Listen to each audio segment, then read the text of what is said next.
Eh, la primera práctica que nosotros vimos principalmente era la de qué es lo que tenía que hacer el paciente y los pasos para un análisis microbiológico. Eso la doctora no lo pregunta. La segunda práctica, que es la que ustedes van a estudiar, porque la doctora lo pregunta tal cual la guía, así que no hay forma en la que yo les explique para que se entienda mejor. Simplemente la práctica de microscopía, apréndanselo de memoria. ¿Cuáles son las partes? De un microscopio, sistema óptico, sistema de iluminación, sistema mecánico, cuáles son los que comprenden cada uno, si el mecánico es la base, la platina y su función de cada uno. Tienen que responderlo con las palabras que están en la guía. Por esa razón no voy a explicar la práctica de microscopía, tal cual como está en la guía. No se dejen llevar con que la doctora, ya, con que la doctora, como es microscopía, no va a preguntar. No, la doctora siempre saca unas 2 o 3 preguntas de microscopía, ¿ya? Entonces, mi recomendación es que no se salten ni una sola práctica, hasta la que dice preparación de medios de cultivo, todo. Por favor, pongan en el grupo que ya no voy a recibir a nadie más, ya es que se escucha muy molesto y tengo que estar cambiando de pantalla. Ya. Ahora sí, como les decía, en la primera práctica de microscopía no hay cómo enseñarles porque simplemente es de memoria, que tienen que aprender lo que les está diciendo la doctora, tal cual como está en la guía. Por ejemplo, cuál es la función del tornillo micrométrico, cuál es la función del tornillo macrométrico, etcétera. Ella no lo hace valer si no está con esa palabra precisa que está ahí en la guía, ¿ya? Entonces, por más de que ustedes le pongan una palabra larganga o expliquen, no se vale, ¿ya? Es solo una palabra que la doctora busca para poder calificar bien lo que vendría a ser sus preguntas. Otra cosa sobre su examen, no hay preguntas a medias. No hay como de que si respondí bien en una y en la otra respondí mal, entonces tengo medio punto. No. Si respondieron mal en alguna de los que vendría a ser esos incisos, está mal toda la pregunta, por lo que no hay puntos a medias. El examen para el día de mañana vale 20 puntos en lo que vendría a ser.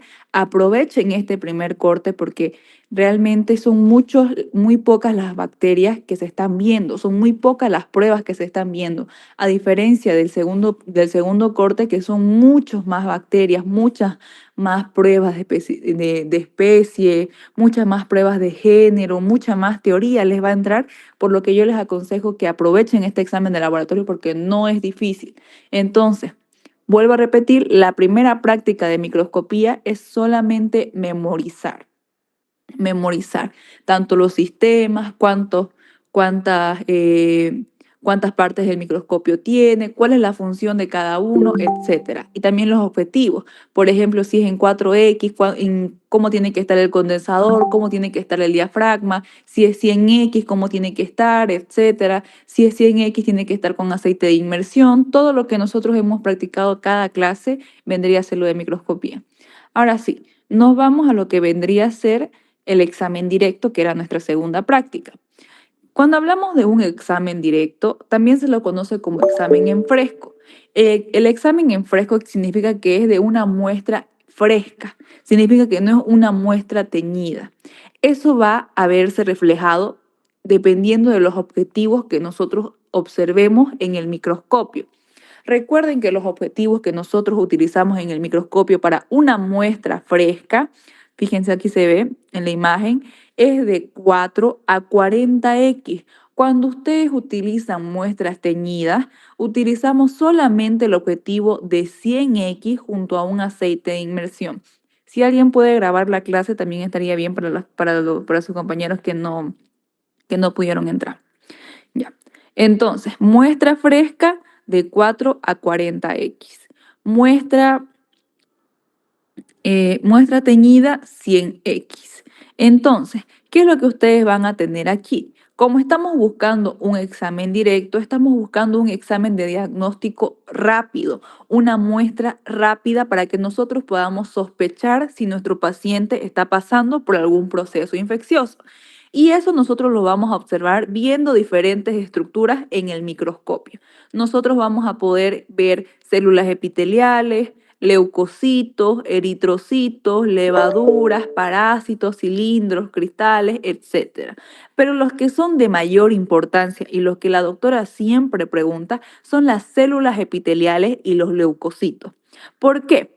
Recuerden que nosotros vamos a ver de diferentes formas las estructuras, como se ven en la imagen, ahorita le estoy haciendo zoom.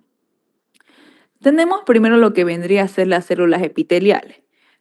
Estas células epiteliales se van a ver alargadas, planas y van a ser las únicas células presentes en el examen en fresco o directo que van a tener un núcleo. Por ende, se lo conoce de forma generalizada como la forma de un huevo estrellado, ¿ya? Para que tengan una idea.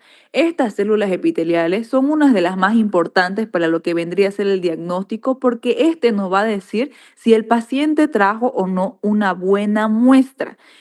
Estas células epiteliales se van a medir por campo microscópico. Por eso cuando avanzamos en esa práctica les decía, mira en el microscopio es un campo, lo mueven hacia la derecha es otro campo.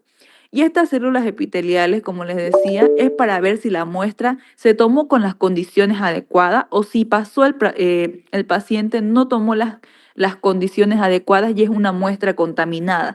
Al ser una muestra contaminada, no nos va a servir porque va a tener flora normal, va a estar contaminada con otros agentes, con crema, con pelusas, etcétera, ¿ya? Entonces, estas células epiteliales nos van a indicar si nosotros vamos a aceptar la muestra o no, si es una buena muestra o si es una mala muestra. El segundo, que es el más importante en un examen directo y por el cual nosotros sospechemos de lo que vendría a ser que nuestro paciente está pasando por un posible proceso infeccioso, son los leucocitos. Los leucocitos se van a ver mucho más agrandados y para que nosotros sepamos que, o sospechemos que nuestro paciente esté pasando por algún proceso infeccioso, ya sea por una bacteria, por una levadura, por un parásito, vamos a tener que ver o contar lo que vendría a ser más de 10 leucocitos por campo. Estos leucocitos van a ser los policías, así le dice la doctora para que ustedes puedan entenderlo, van a ser los policías de nuestro cuerpo y van a atrapar cualquier agente extraño que esté ingresando. En este caso sería, por ejemplo, una bacteria. La bacteria va a ser el ladrón. Entonces, nuestros leucocitos que van a ser esos policías van a salir en mayor cantidad para tratar de matar a esa bacteria o atraparla. Entonces, si nosotros vemos más de 10 leucocitos, que es nuestro sistema de defensa de nuestro cuerpo, vamos a sospechar que nuestro paciente está pasando por una infección. Otro proceso infeccioso que también podríamos ver sería los hongos. Nosotros vamos a ver en forma de levadura, así como se ve en esta imagen que le estoy haciendo zoom. Es muy fácil confundirlo con lo que vendría a ser gotitas de aire, pero estos hongos van a tener o levaduras una característica importante en el examen microscópico, que van a ser refráctiles. Por refráctiles me refiero a que cuando ustedes los vean en el microscopio no van a desaparecer como las gotas de aire, sino que van a brillar más. Y además de eso, siempre están pasando por un proceso de gemación, así como este que le estoy haciendo zoom. Fíjense, este de aquí está pasando por un proceso de gemación para formar una nueva levadura. Entonces, esa es otra característica que nos ayuda a identificar. Si nosotros vemos hongos, automáticamente vamos a pensar que nuestro paciente está pasando por una infección fúngica. En cambio, si nosotros vemos leucocitos nomás, todavía no sabemos si nuestro paciente está pasando por un proceso bacteriano o un proceso parasitario. Para eso nosotros realizamos las diferentes pruebas de identificación. Y en el caso de que nosotros veamos, por ejemplo, eritrocitos, los eritrocitos también se van a contar por campo microscópico, a diferencia de las células epiteliales y los hongos. Estos se van a contar de acuerdo a la cantidad que nosotros veamos, si van a ser escasas, si van a ser regulares o abundantes. Los eritrocitos y los leucocitos se van a contar por campo, o sea, más de 10 por campo microscópico, más de 8 por campo microscópico, de 8 a 10, de 5 a 12, etcétera. Y los eritrocitos casi siempre están conjugados, por ejemplo, a un proceso patológico. Si su paciente está, por ejemplo, con alguna malformación renal, con algún problema en lo que vendría a ser en el riñón, o por ejemplo, si la paciente está menstruando, vamos a ver estos eritrocitos también presentes en la muestra. Lo que nos importa de lo que vendría a ser esta práctica de examen directo es el reporte. Como les decía, Tanto los leucocitos como los eritrocitos, nosotros los vamos a contar por campo microscópico. Fíjense en los cuadros que están ahí, vendrían a ser un campo microscópico. Lo mueven a la derecha, es otro campo. Lo mueven hacia abajo, otro campo. Lo mueven hacia arriba, es otro campo. Y tanto los leucocitos como los eritrocitos se van a contar por esa cantidad, por campo microscópico. Entonces, lo que ustedes van a tener que hacer si la doctora les pide, póngame un ejemplo en caso de que un paciente esté pasando por algún proceso infeccioso y les va a poner leucocitos y eritrocitos y lo va a dejar en blanco. Ustedes tienen que asociarlo. Si está pasando por un proceso infeccioso, tengo que decir, entonces van a haber más de 10 leucocitos por campo si mi paciente está pasando por algún proceso infeccioso. Y yo le voy a poner 20 a 25 por cm, que es campo microscópico. Y en eritrocito, como no es un proceso patológico, de lo que vendría a ser la anatomía del riñón o algún proceso fisiológico como lo que es la menstruación, lo voy a mantener un normal, de 0 a 1, de 1 a 2 por campo microscópico. En las células epiteliales y en los hongos, aquí les decía que se va a reportar de acuerdo a la cantidad que nosotros veamos. Van a ser escasas, van a ser regulares y abundantes. Escasas van a ser de 0 a 1, de 0 a 1 células epiteliales por campo. Fíjense en este cuadro cuántas células epiteliales ustedes ven. Ven 4, ¿no ve? Entonces, esa cantidad ustedes tienen que asociarlo con cómo lo van a reportar. Si ven de 0 a 1, entonces es escasas. Si ven de 1 a 5 células epiteliales, es regular. Y si ven más de 10 células epiteliales, entonces son abundantes. En este caso, como estamos viendo en la imagen 4 células epiteliales por campo, entonces nosotros vamos a decir que vemos una cantidad regular y quiere decir que la muestra es aceptable. Cuando nosotros tenemos unas células epiteliales escasas en el microscopio, es una muestra ideal, ya que recuerden que las células epiteliales nos van a medir si la muestra se acepta o no, si está bien tomada o si es una mala muestra contaminada. Si nosotros vemos más de 10 células epiteliales por campo microscópico, que lo que vendría a ser en su reporte como abundante, entonces se rechaza la muestra y tenemos que volver a pedir otra nueva muestra, ya que está contaminada y nos va a crecer sí o sí cualquier microorganismo que no es el agente causal. Entonces, vuelvo a repetir, escasas de 0 a 1, regular de 1 a 5 o de 1 a 9, si no me equivoco, que está en la guía, y abundantes ya van a ser más de 10 células epiteliales. Más de 10 células epiteliales que van a ser abundantes se rechazan. Lo mismo vendría a ser con los hongos. Se van a reportar dependiendo de la cantidad que ustedes vean. Si son de 0 a 1, escasas, de 1 a 9, regular, más de 10, abundantes, etc. Ya. ¿Quedó claro lo que vendría a ser la parte del examen microscópico? Hablen ahorita, chicos, si tienen alguna duda sobre el reporte, porque es lo que más pregunta la doctora. Si no se entendió alguna parte, pueden preguntar ahorita antes de que me pase a tinciones. ¿Sí puedes repetir la cantidad de los hongos, por favor? Es la misma que la de las células epiteliales, por eso les decía que se miden en la misma cantidad. Igual en su guía hay una tablita que dice, por ejemplo, si es de 0 a 1 son escasas, si es de 1 a 5 van a ser regulares y si son más de 10 van a ser abundantes. Está tal cual como está en la guía, por eso les decía, lean toda su guía, no solo se dejen estudiar con lo que yo les estoy enseñando, porque la doctora a veces saca preguntitas rebuscadas, ¿ya? Entonces, tal cual, en la guía hay un cuadro de lo que vendría a ser el reporte de lo que se vende escasas, regular y abundante, ¿ya? Pero escasas va a ser la misma cantidad que de las células epiteliales, de 0 a 1, regular de 1 a 5, abundantes de más de 10 células epiteliales. Pero la doctora casi nunca le pregunta de hongos porque ustedes por eso están llevando micología este semestre, ¿no ve?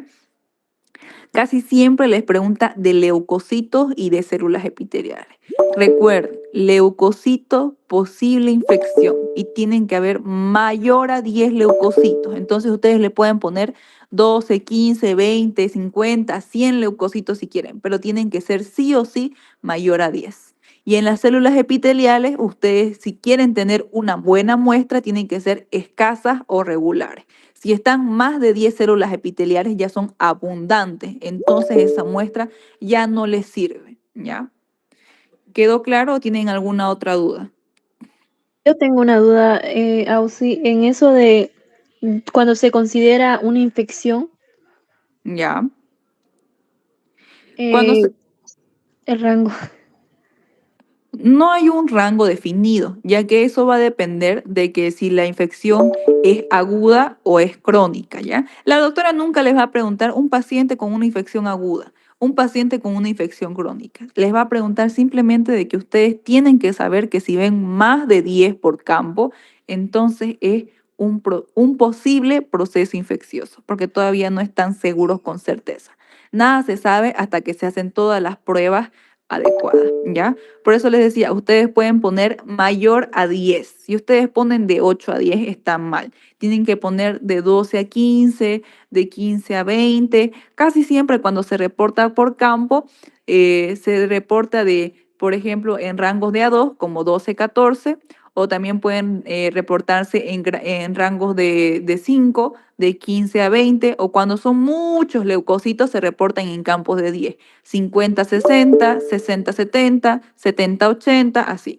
No hay un rango marcado para que ustedes sepan lo que van a ver, ya que va a depender totalmente del paciente y en qué tipo, en qué fase se encuentra ahorita su proceso infeccioso. Si está en una fase aguda, que van a haber más de 100 leucocitos por campo, o si está en una fase crónica, que van a haber 20, 30 leucocitos por campo. ¿Ya? Pero sí o sí tienen que saber Entonces, que es más de 10 proceso infeccioso. si le pongo más de 10 por campo, ¿me acepta? No, tiene que poner usted un rango definido, ya que el examen directo es un examen semicuantitativo. Y al ser semicuantitativo, ustedes le dan un valor aproximado. Si le pone más de 10, entonces no es un valor definido. Usted simplemente le está poniendo más de 10. Y en un reporte nunca se coloca simplemente más de 10. A no ser de que haya más de 100 leucocitos por campo, ahí recién se coloca más de 100, porque ya no se pueden contar. Pero, por ejemplo, si usted ve 10, 15, 20, usted sí los puede contar. En cambio, cuando ya son mayor a 100 leucocitos, no se pueden contar por campo y por eso se coloca más de 100. ¿Pudo entender o no? En las pruebas de laboratorio, Auxi, salen con un rango de 11.000, digamos. ¿Vamos a escribir 12 a 14, como nos digo, o vamos a poner 11.000 a 12.000, o cómo es? No. Eso es lo que usted me está diciendo de 11.000, 12.000, vendría a ser un proceso infeccioso que se ve en la sangre. Nosotros no estamos estudiando sangre, no se hace examen directo de la sangre. ¿Por qué? Porque habría muchos eritrocitos, ¿no ve? Eso es lo que usted me está diciendo, es este recuento diferencial de células blancas, donde vamos a tener mayor a 10.000 proceso infeccioso, ¿no ve? Eso es lo que usted se está refiriendo. Sí, sí, Pero sí. como estamos hablando de un proceso infeccioso, estamos hablando de una muestra en fresco. Cuando usted hace lo que vendría a ser ese conteo, se utiliza una muestra teñida o lo que vendría a ser la sangre total. Por eso es de que vamos a tener mayor a 10.000. Y eso ustedes no lo pueden contar, ¿no ve? Se hace con un proceso ya sea con la cámara de Neubauer o también se puede realizar con un equipo automatizado, que es lo que utilizan mayormente los hospitales, ¿no ve? Que es lo que vendría a ser parte del hemograma, pero eso ya es otro proceso, ya no vendría a ser para un examen directo. Cuando estamos hablando de algún examen directo, no va a pasar por algún proceso. En ese caso de lo que usted me dice del hemograma, va a tener un anticoagulante que va a interferir también en lo que vendría a ser nuestra muestra. En este caso, nosotros utilizamos la orina, si recuerdan la anterior clase. Bueno, nuestra primera clase nosotros ocupamos la orina y nosotros como estamos utilizando una muestra en fresco, la orina viene con mucho líquido. Esa orina nosotros la centrifugamos ya ustedes simplemente observaron lo que vendría a ser la fase de separación, que es el sedimento del líquido sobrenadante. Nosotros les dimos el sedimento, que es la parte concentrada, donde van a estar estas células epiteliales, leucocitos, levaduras, hongos, etc. Y colocaron simplemente una gotita, como se ve aquí en la imagen, entre un porta y un cura objeto. Eso va a ser de forma semi-cuantitativa. Lo que usted me está diciendo del hemograma, que es mayor a 10.000, 12.000, es un método cuantitativo, un método exacto. Este es un aproximado para que nosotros estemos sospechando de un posible proceso infeccioso. Ya. Entonces, aquí cuando es un examen directo, no viene correlacionado con lo que es el hemograma. Claro que es otro diagnóstico de laboratorio de apoyo, pero es muy aparte de lo que vendrían a ser las técnicas, ¿ya? En este caso, los leucocitos van a ser por campo microscópico. En cambio, lo que usted me dice de 10.000 a 12.000 vendrían a ser células por milímetros cúbicos, que es lo que viene en el laboratorio. Hasta la unidad es distinta, ¿ya? Así que aquí se puede poner hasta más de 100 por campo microscópico, pero es lo que usted observa a simple vista, ¿ya? Se puede poner mayor a 10, puede poner de 12 a 14, de 15 a 20 o de 50 a 60, etcétera. Pero sí o sí tiene que ser mayor a 10 para que yo diga que es un posible proceso infeccioso. Y las células epiteliales tienen que estar escasas y regulares para que yo acepte la muestra, y si son más de 10 abundantes, yo rechazo esa muestra porque está contaminada. Seguramente eso les están enseñando en PIP, de lo de que vendría a ser los criterios para aceptar una buena muestra o una mala muestra. Ahora, si tienen alguna otra duda. ¿Quedó todo claro con lo que vendría a ser examen directo? Para que me pase al siguiente tema. Sí, Ausi. Ya. Ahorita estoy con la otra diapositiva. Ahora sí nos vamos a ir a lo que son las tinciones. Voy a aceptar un ratito a sus compañeros porque creo que hay varios en sala de espera. Ya.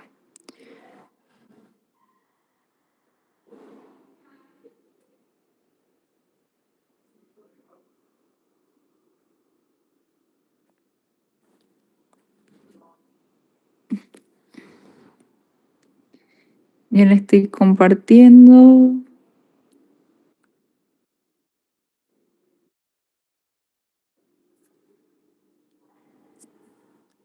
Ya. No se olviden también traer sus colores. Me di cuenta que nadie mandó foto de lo que vendría a ser las pruebas de estreptococos que tenían que haber ido el sábado. Yo voy a ir a fijarme si están ahí todavía sus medios de cultivo, ¿ya? Si pueden ahorita, pueden mandar sus fotos también para que se guíen. La doctora se dieron cuenta que cuando corrige la guía, se fija bien en los medios que nosotros utilizamos.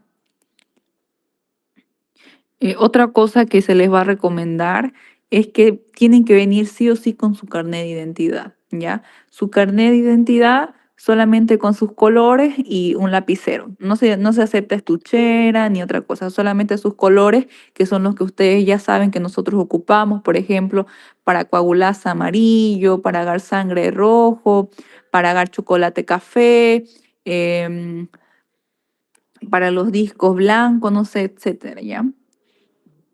Ausi, una pregunta. Estuve sin celular toda esta semana.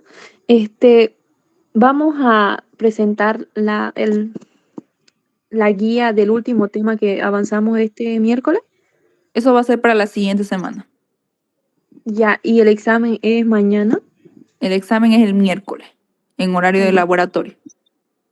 Ah, ya. ¿Se puede ver lo que estoy compartiendo? Sí, se ve, Auxi. Ya. Ahora sí, vámonos con las tinciones.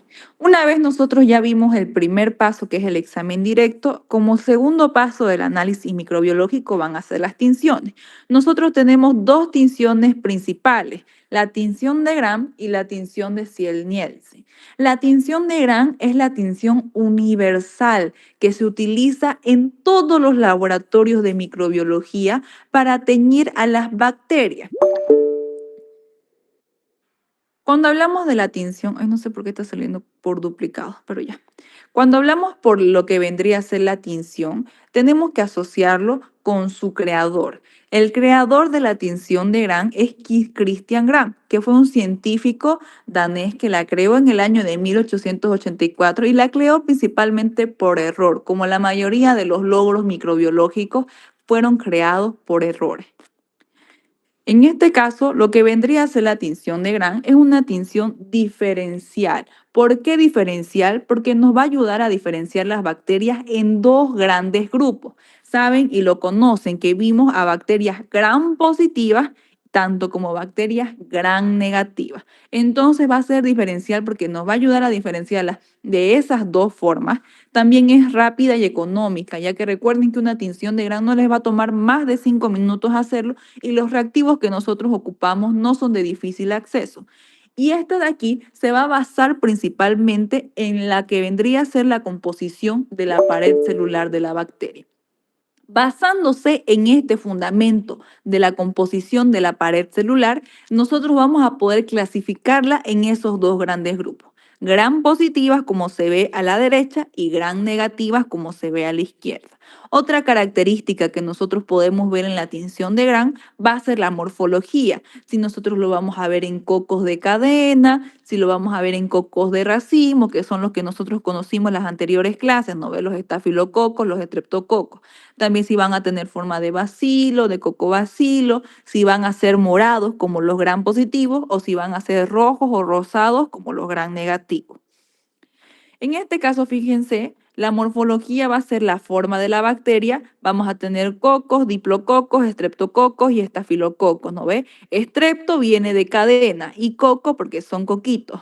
Estáfilo viene de racimo y cocos porque son cocos. Entonces, estreptococos ya los vimos, ¿no ve? Cocos en forma de cadena y estafilococos son cocos en forma de racimo de uva. Y la pared celular, como les decía, este es el fundamento principal por el cual nosotros vamos a poder diferenciar a las bacterias de forma universal. Lo que va a ser el componente principal de la pared celular de las bacterias gram positivas es el peptidoglicano. Este peptidoglicano nos va a ayudar a diferenciar de las gram positivas de las gram negativas. ¿Por qué? Por la cantidad. Porque las gram positivas tienen mayor cantidad de peptidoglicano en su pared celular a diferencia de las gram negativas. Fíjense el porcentaje. Las gram positivas tienen un porcentaje del 80%, a diferencia de las gram negativas que tienen un porcentaje de 20% de peptidoglicano en su pared celular. Aquí se ve mejor en la imagen, fíjense. La pared celular de las bacterias van a tener en su mayoría la misma composición a diferencia de las cantidades. Las gram positivas, fíjense, esto rojo con morado que se ve es el peptidoglicano. En las gram positivas, fíjense, tiene mucha mayor cantidad a diferencia de las gram negativas. Fíjense que tiene solo 2 cadenas de peptidoglicano a diferencia de las gram positivas que tienen unas 6. ¿Ya? Eso es lo principal que nosotros vamos a poder diferenciar al momento de teñirlas y que veamos lo que vendría a ser gram positivas en forma morada y gram negativas en el color rojo o rosa.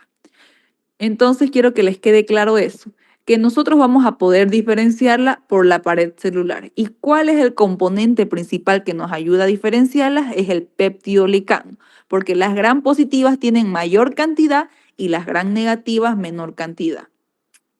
Y eso se va a ver reflejado cuando nosotros veamos lo que son los reactivos. Estos reactivos que vamos a utilizar, que son los que les voy a presentar a continuación, que ya los conocen, son los que nos van a ayudar a teñir principalmente las bacterias.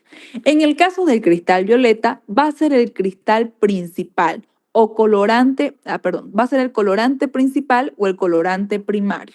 Este va a teñir tanto lo que vendría a ser las gram positivas como las gram negativas. Esto va a depender principalmente porque se van a unir al péptido glicano. Fíjense, tanto lo que vendría a ser el cristal violeta va a teñir a lo que vendría a ser el peptidoglicano de las gram positivas como de las gram negativas. Entonces, este cristal violeta primero va a teñir a todas estas bacterias, tanto gram positivas como gram negativas, de un color morado. Y los siguientes colorantes son los que nos van a ayudar a diferenciarlo. En este caso, el Lugol, que es el segundo colorante, va a ser principalmente un colorante de mordiente. Cuando hablamos de un mordiente, estamos hablando de que este Lugol va a formar un complejo insoluble con el cristal violeta, así como les decía el ejemplo de cuando nosotros colocamos el aceite con el agua, ¿no ve? Estos no se van a mezclar con el agua que nosotros vayamos añadiendo o con los otros reactivos que nosotros estemos añadiendo después de este Lugol. Entonces, este va a actuar como un fijador y como un mordiente para que ese complejo que se esté formando con el cristal violeta va a impedir de que se lave con lo que vendría a ser los siguientes reactivos. Esto va a hacer que se adhiera mejor a la pared celular de la bacteria este cristal violeta. Entonces, el cristal violeta con el Lugol van a actuar en conjunto para que nosotros podamos diferenciar las gram positivas con las gram negativas. Después tenemos lo que vendría a ser el alcohol acetona. Todo lo que vendría a ser los alcoholes que utilicemos en las tinciones van a tener como función principal decolorar, ¿ya? Entonces, este alcohol acetona va a decolorar lo que vendría a ser el complejo o eliminar ese complejo cristal violeta, pero en las bacterias gram negativas. Eso se debe principalmente a la cantidad. Fíjense, como en las gram positivas el cristal violeta va a tener mayor cantidad, por lo que hay más peptidoglicano, el Lugol se va a unir más fuertemente y en mayor cantidad. Y eso va a hacer que el alcohol acetona, por más de que lo pongamos encima, como es grande este complejo de las gram positivas, no se va a lavar, no se va a decolorar.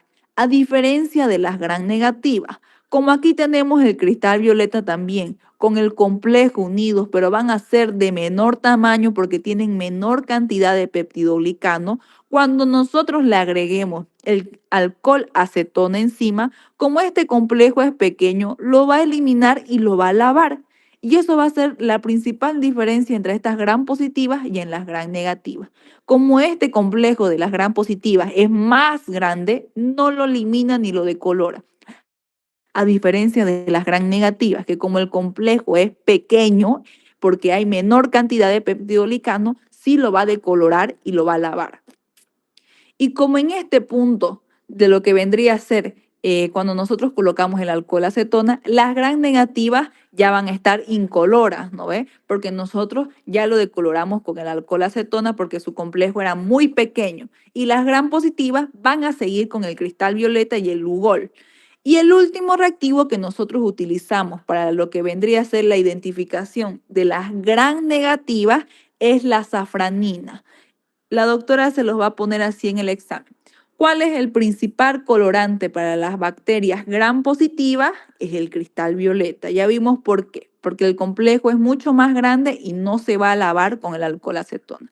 Y les va a preguntar, ¿cuál es el principal colorante de las bacterias gram negativas? Ustedes tienen que responder la safranina. Recuerden que en el alcohol acetona ya había decolorado a estas bacterias gram negativas y aquí es donde entra en acción la safranina. Va a actuar como colorante principal o de contraste, tiñendo a estas bacterias gram negativas que se decoloraron con el alcohol.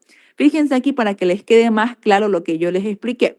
Primero ustedes realizan su extendido, ¿no ve? Lo secaban y lo fijaban a la llama viva 3 veces. Después de eso procedían a colocar los colorantes en el mismo orden: cristal violeta, Lugol, alcohol acetona y safranina. Primero se colocaba el cristal violeta 1 minuto. Fíjense que tanto las gram positivas como las gram negativas están teñidas, porque el cristal violeta se une al peptidoglicano. Recuerden que ambas tienen peptidoglicano, pero difieren en la cantidad. Luego se añade lo que vendría a ser el mordiente, que va a ser el luol, que va a hacer que se forme ese complejo insoluble que cuando nosotros decoloremos con el alcohol acetona, no se decoloren las gram positivas. Fíjense, tanto gram positivas como gram negativas van a tener todavía el cristal violeta y el mordiente, ¿no ve? Y en el tercer paso, que es la decoloración con el alcohol acetona, como les explicaba, como la gram positiva tiene más peptidoglicano, entonces el complejo va a ser mucho más grande con el lugol. Y a pesar de que nosotros le coloquemos el alcohol acetona, no va a pasar nada, porque el complejo es grande.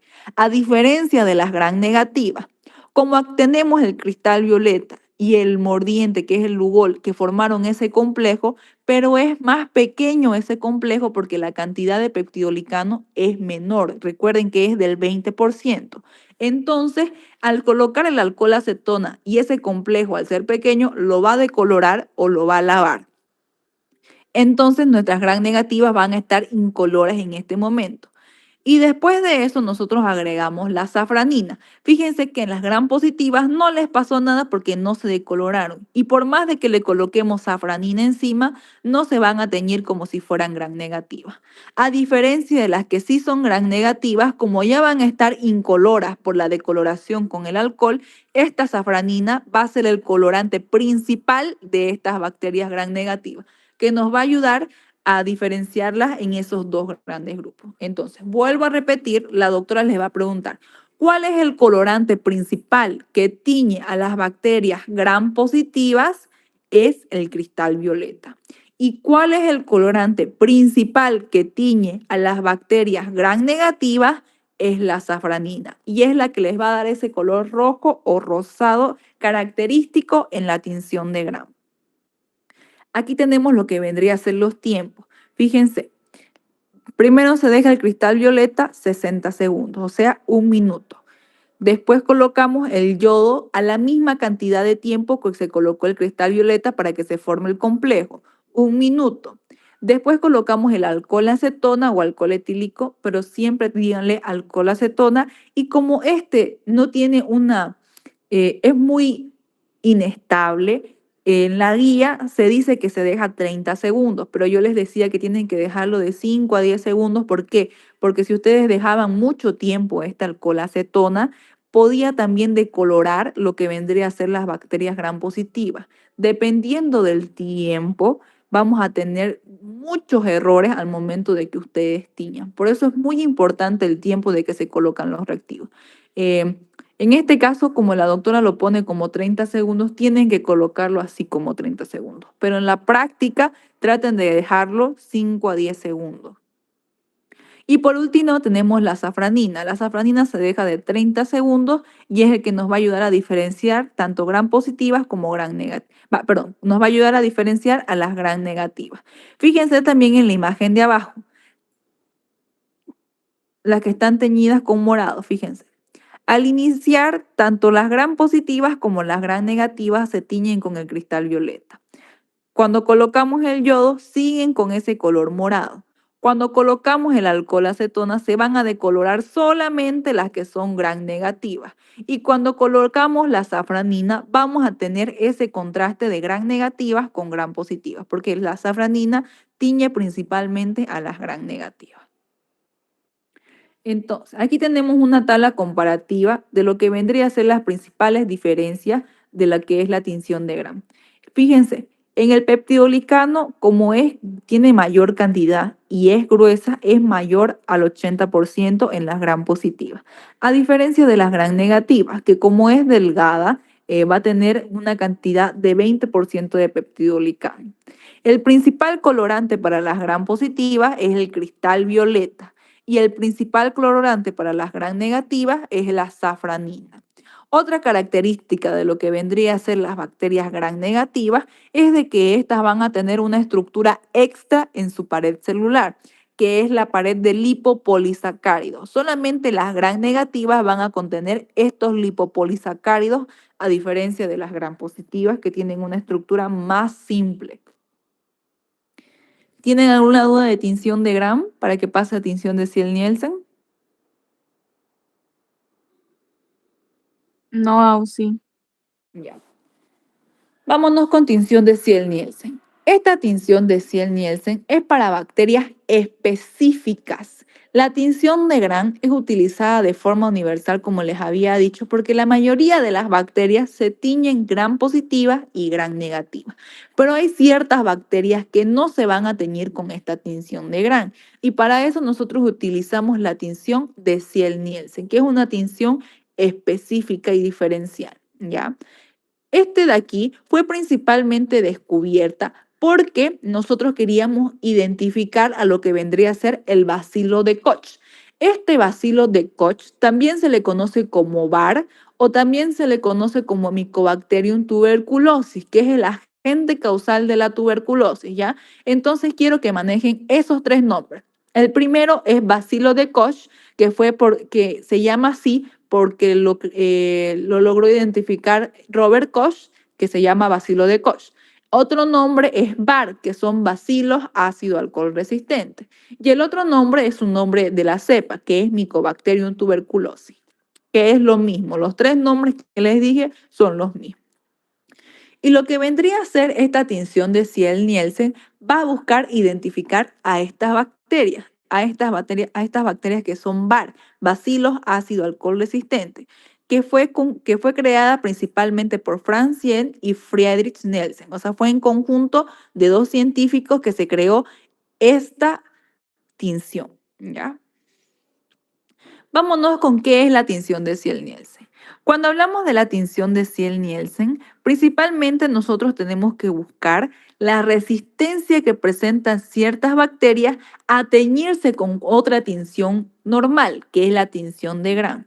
Eso se debe principalmente porque son bacterias resistentes al alcohol ácido.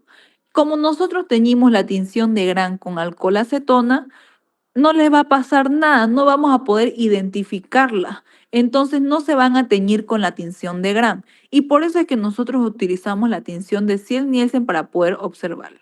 Y utilizamos principalmente soluciones ácidas, porque estas van a ser resistentes al alcohol y no van a ser teñidas por cualquier otro colorante que utilizamos anteriormente. En este caso, no se va a reportar como Gram positivas o Gram negativas, porque es otra tinción, y se van a ver simplemente como bacilos teñidos de color rojo que que se visualizan en un fondo azul. Esta tiene una diferencia a lo que vendría a ser su pared celular, ya que lo que vendría a ser de las Gram positivas y Gram negativas tendrían lo que es peptidolicano, ¿no ve? En este caso, las VAR, que son las bacterias, los bacilos ácido alcohol resistente, van a tener, aparte de peptidolicano, una cantidad elevadísima de lo que vendrían a ser ácidos micólicos, o también la doctora lo conoce como ceras, pero tienen que decirle ustedes como ácidos micólicos o ácidos micólicos esta. Y esto va a ser una estructura cerosa, por eso también les decía que se conocen como cera. Y esto va a impedir que esta cera, así como las velas, va a impedir que cualquier colorante que nosotros coloquemos para poder teñirla penetre. Entonces, por eso no nos sirve lo que vendría a ser la tinción de Gram, porque como va a tener esta pared que es de ácidos micólicos y de cera, va a evadir a esos otros colorantes comunes que nosotros utilizábamos. Aquí tenemos lo que vendría a ser, fíjense, aparte de lo que es que contienen peptidoglicano, porque también lo contienen, van a tener una pared extra de ácidos micólicos, como se ve aquí en la imagen. Y estos ácidos micólicos o ceras van a impedir que cualquier colorante común ingrese. Y por eso utilizamos una técnica modificada, que es la técnica de Ziel-Nielsen, ¿ya? Para nosotros poder derretir esta cera y hacer que ese colorante ingrese. En este caso, los reactivos que nosotros utilizamos es la fucsina fenicada, utilizamos también el alcohol ácido y también el azul de metileno. Nuestro principal colorante que va a teñir a estos VAR va a ser la fucsina fenicada. Pero como les decía que esta bacteria tiene ácidos micólicos y cera, por más de que le coloquemos el colorante principal, no va a teñir porque esta cera va a impedir que penetre dentro de la membrana de la bacteria, la membrana celular de la bacteria. Entonces, por eso nosotros aplicamos calor. Esta calor, como es una cera, así como una vela, va a hacer que se derrita esa cera o esa pared de ácidos micólicos, permitiendo que esta fucsina fenicada ingrese dentro. Por eso es que cuando ustedes hicieron la tinción de Ciel-Nielsen, se le aplicaba calor para flamear por debajo hasta emitir vapores. Esa emisión de vapores nos decía que estaba tiñendo lo que vendría a ser a los VAR y permitía que la fucsina fenicada ingrese dentro de la pared celular de la bacteria. Entonces, ese calor va a ablandar esa pared rica y va a permitir que ese colorante ingrese. Y este colorante, que es la fucsina fenicada, va a teñirla de ese color rojo a estos bacilos ácido alcohol resistente. Después tenemos lo que vendría a ser la decoloración con el alcohol ácido. Recuerden su nombre, BAR, bacilos ácido alcohol resistente. Entonces, como son resistentes a la decoloración con el alcohol ácido, este alcohol ácido lo único que va a decolorar es todo lo que no sea BAR, ya sean otras células epiteliales, otras bacterias, otras estructuras como leucocitos, etcétera. Todo lo que no sea VAR va a ser decolorado por este alcohol ácido. Y ya, entonces en este punto vamos a tener lo que vendría a ser nuestros bacilos teñidos de color rojo en un fondo blanco, en un fondo incoloro, ya que este alcohol ácido va a decolorar todo lo que no sea resistente a este alcohol. Y el último reactivo que nosotros utilizamos es el azul de metileno. Este se le conoce como una tinción de contraste en sí, a diferencia de la safranina. La safranina era el principal colorante de las gran negativas, ¿no ve? Pero este de aquí, el azul de metileno, sí va a ser una tinción de contraste. ¿Por qué? Porque va a teñir todo lo que decoloró el alcohol ácido. Y eso va a hacer que nosotros veamos estos bacilos de color rojo en un fondo azul. Ese fondo azul se da gracias al azul de metileno. Por eso se le dice que es de contraste, ¿ya? Que este va a teñir principalmente todo lo que le coloró el alcohol ácido, que van a ser otras células, otras bacterias que nosotros no queremos investigar, ¿ya? Y es lo que le va a dar ese fondo azul característico al momento de que nosotros veamos en el microscopio. Fíjense, aquí está el procedimiento. Vamos a tener VAR y a las bacterias que no van a ser VAR. Fíjense que la fucsina fenicada va a teñir tanto los que sean bacilos ácido alcohol resistente como los que no van a ser bacilos ácido alcohol resistente. Los vamos a calentar por el tiempo de 5 minutos y va hasta la emisión de vapores por la emisión del calor. Después de que nosotros teñimos, vamos a decolorar con el alcohol ácido. Y aquí ustedes van a ver que los que sí son bacilos ácido alcohol resistentes no se van a decolorar. Fíjense aquí en la imagen de abajo. No se decoloran, pero lo que sí va a decolorar el alcohol ácido es todo lo que no sea VAR. Y por último tenemos lo que vendría a ser el azul de metileno, que se va a dejar alrededor de 1 minuto. Y fíjense que lo que vendrían a ser los VAR positivos van a seguir de color rojo por la fucsina fenicada. Pero todo lo que no era VAR lo va a teñir este azul de metileno y vamos a poder ver esa tinción de contraste en un fondo azul con bacilos rojos encima. Y se va a ver de esta forma. Fíjense, en este caso tenemos, fíjense, macrófagos y células epiteliales con la tinción de contraste teñida, que es el azul de metileno, sobre los bacilos rojos, que son los VAR. En este caso es muy importante lo que es la lectura. El estudio de lo que vendría a ser la tinción de Ciel-Nielsen para buscar al Mycobacterium tuberculosis se va a llamar baciloscopía, porque vamos a estudiar y vamos a buscar a los VAR. En este caso, como es una tinción, nosotros vamos a tratar de cuantificarlo para dar un valor aproximado de cuántos VAR vamos a observar por campo microscópico. En este caso es muy importante el sentido. Se puede leer de derecha a izquierda en un extremo, de arriba hacia abajo en forma de diagonal o en forma de zigzag. Lo que nos importa es el reporte. Fíjense, aquí se me movió. No sé por qué se habrá movido. Ya. Pero ya, cuando hablamos del reporte, en este caso vamos a tener 4 tipos de reportes. En el caso de que sea negativo y positivo. El positivo va a depender de la cantidad que nosotros veamos de los bacilos en un campo. Vamos a tener positivo una cruz, 2 cruces y 3 cruces. En el caso de que sea negativo, significa que no vamos a encontrar ningún bacilo ácido alcohol resistente en 100 campos observados. Quiere decir que yo voy a mirar, fíjense, en todos los campos, así como se ve aquí, y si no veo ninguno de estos bacilos rojos teñidos en el fondo azul, en 100 campos observados, yo voy a decir que es negativo y que mi paciente no tiene Mycobacterium tuberculosis, que su baciloscopía es negativa. Si yo tengo un positivo, una cruz, yo voy a ver aproximadamente 100 campos observados y voy a observar menos de un bacilo ácido alcohol resistente. Esto se debe a que como es cuantificable, ustedes van a observar 100 campos y van a contar en una tablita lo que vendría a ser cuántos bacilos observaron en un campo. Si yo observo en un campo un bacilo, en el otro 0, en el otro 2, en el otro 5, así. Y van a ir contando hasta que tengan los 100. Si esa sumatoria de los 100 campos que observaron y la división entre estos le sale menor a 1, como 0,40, 0,50, entonces es positivo una cruz. Si yo veo de 1 a 10 bacilos ácido alcohol resistente por campo en 50 campos observados, yo voy a decir que es positivo 2 cruces. En este caso se hace lo mismo. Vamos a tener una cuadrícula que van a tener en total de 50 campos y yo voy a contar cuántos bacilos veo. Por ejemplo, en esta imagen yo veo más de 10, ¿no ve? Ya sí, vamos a ir contando. Y si mi sumatoria y la división entre los 50 campos observados me sale, por ejemplo, un número entero de 1, 4, 4,2, 5, 6 hasta 10, yo voy a decir que es positivo 2 cruces.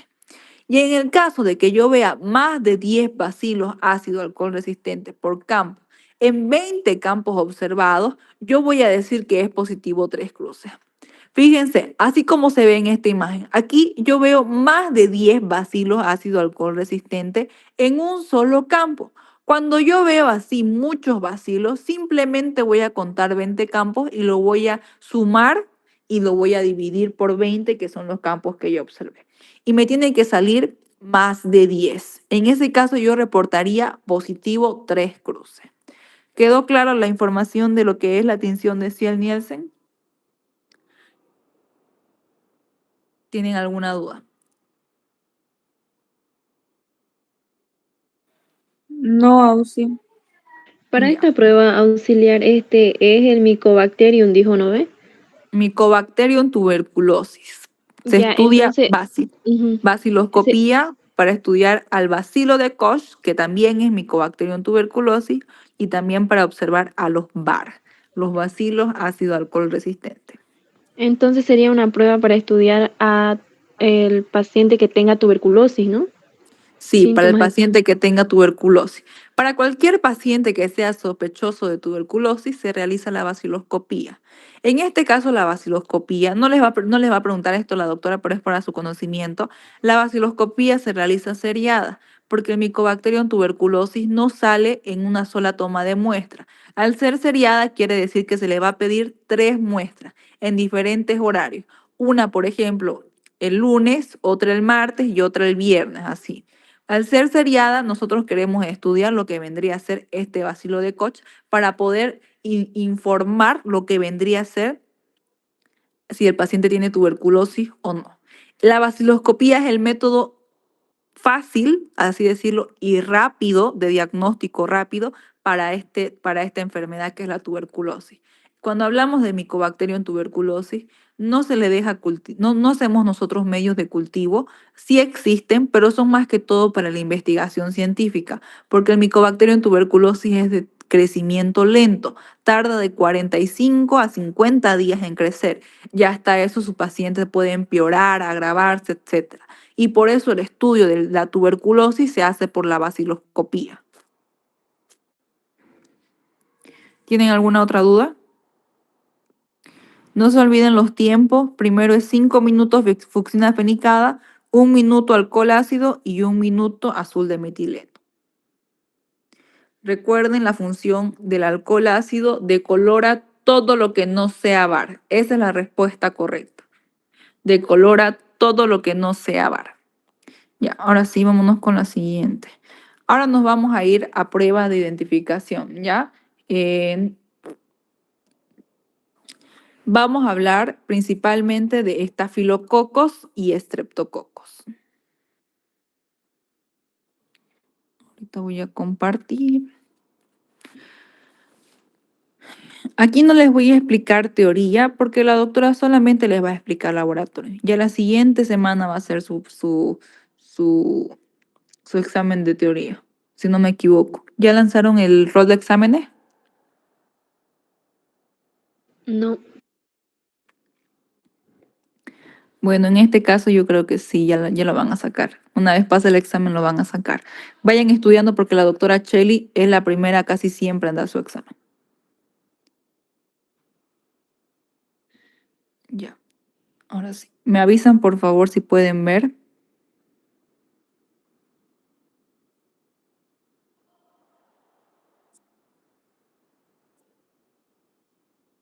¿Se puede ver?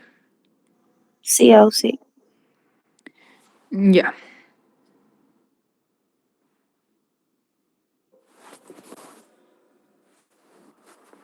Ahora sí. Ya, como estamos hablando de lo que vendría a ser la identificación de género de estreptococos y de estafilococos, me estoy saltando la práctica de medios de cultivo. ¿Por qué? Porque esta práctica ya les expliqué, se explica cada clase de laboratorio, tanto de estafilococos como estreptococos, y es simplemente para que ustedes lean en su guía. Saben que hay medios de cultivo, ya sea por su consistencia y por la nutrición que van a aportar, ¿no ven? Si hay medios de cultivo sólidos, semisólidos y líquidos. Si hay medios comunes, enriquecidos, selectivos, medios diferenciales, ¿ya? Eso es más que todo para que lo lean, ¿ya? Más que todo es teoría, también las condiciones, por ejemplo, la temperatura, por ejemplo, las bacterias que nosotros cultivamos en laboratorio y que causan enfermedad en el humano son las bacterias mesófilas, que crecen a una temperatura corporal de 37 grados centígrados. Después de eso, las condiciones de aeración o de oxigenación son aerobias, anaerobias y microaerófilas, que nosotros lo vimos y lo estudiamos. Les voy a pasar también material para que ustedes puedan estudiar, para que puedan entender, y si tienen alguna duda lo preguntan en el grupo también para que todos sus compañeros sepan, ¿ya? Yo respondo preguntas previas al examen hasta el día martes. El día miércoles, que es el día del examen, ya no respondo preguntas, ¿ya? Esto ya lo expliqué. En este caso, como estamos hablando de estafilococos, se va a hacer tanto el examen directo como la tinción de Gram y ya después de eso realizamos las pruebas de identificación. Cuando hablamos del género estafilococos, nosotros tenemos 3 especies principales que van a ser las principales causas médicas que pueden causar infección. Por ejemplo, tenemos al Staphylococcus aureus, que es la principal, Staphylococcus epidermidis y el Staphylococcus saprophyticus. Se van a llamar estafilococos porque cuando ustedes lo vean en su tinción de Gram, van a tener una forma de racimo de uva. ¿De qué color son las uvas?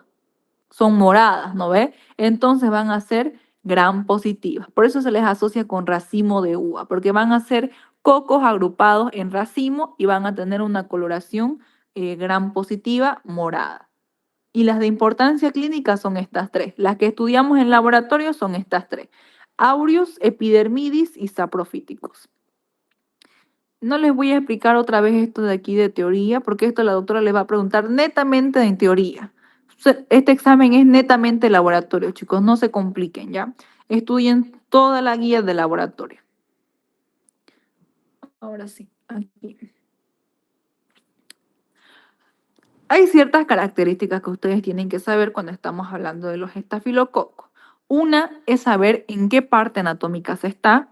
Por ejemplo, tanto el Staphylococcus aureus como el Staphylococcus epidermidis están dentro de nuestra flora normal. dentro de nuestra microbiota. En el caso del Staphylococcus aureus, va a estar en nuestra flora normal de la orofaringe. Y en el caso del Staphylococcus epidermidis, fíjense en el nombre, epidermidis. Significa que va a estar en nuestra flora normal de nuestra epidermis, de nuestra piel. El único que no es flora normal de nuestro cuerpo es el Staphylococcus saprophyticus. También les decía que se guíen por su nombre. Saprófito.